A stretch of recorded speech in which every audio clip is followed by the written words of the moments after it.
Өткенде ким бір өнемесін мен оқып қалдым, бір видеосын ұқтым. Почему у бедных дома беспорядок дейді да? Почему бедные всегда грязные дейді? Маған башында вообще-то өң ұшырады. Бірақ кейін аргументтері жақсы келіп тұр. Потому что у них в голове нету порядка дейді. Поэтому они бедные дейді. Офигенно. Тәртіп номер 1. Үйіңде бардак па демек керейсің. Себебі башыңда бардак.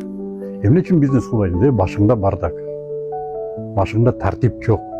Ой келди ар нерсени ойлоно бересиң, ой келди нерсе менен сүйлөй бересиң. Тәртіп, жана биз айтып атпайбызбы? Тәртипке үйрөт муну аюуну. Все. Аллах Тааладагы бетәртип адамга бере бербейт экен акчаны.